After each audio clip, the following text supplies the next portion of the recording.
Hello. तर आज आम्ही निघालो आहोत अलिबागला. लोणावळ्यामध्ये जाताना आम्हाला हा व्ह्यू दिसला, तो मी कॅप्चर केला.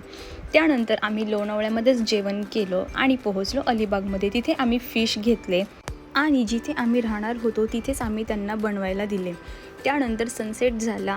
हाच व्ह्यू मला कॅप्चर करायचा होता आणि सनसेटच्याच वेळी मला तिथे जायचं होतं. तर मी पिल्लूच्या सगळ्या गोष्टी घेतल्या, तिचा खाऊ घेतला, तिच्यासाठी लागणाऱ्या सर्व गोष्टी घेतल्या आणि आम्ही तिथे गेलो. मस्त फोटो व्हिडिओ क्लिक केले. मस्त सनसेट झालेला, खूप छान वाटत होतं. संध्याकाळी आल्यावरती खूप भूक लागली होती. त्यांनी खूप छान जेवण बनवून ठेवलं होतं. मस्त जेवण केलं आणि नेक्स्ट डे आम्ही परत बीचवरती आलो. तिथे फोटो व्हिडिओ क्लिक केले.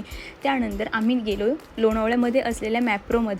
तिथे मस्त स्ट्रॉबेरी क्रीम आम्ही तिथे एन्जॉय केली. तिथे पिल्लू तिच्या पप्पांसोबत खूप मस्ती घालत होती. त्यानंतर आम्ही लोणावळ्यामध्येच जेवण केलं. किनारा म्हणून हॉटेलचं नाव आहे, तिथे आम्ही जेवण केलं आणि तिथे ही तुर्की आईस्क्रीम बऱ्याच दिवसांपासून मला एन्जॉय करायची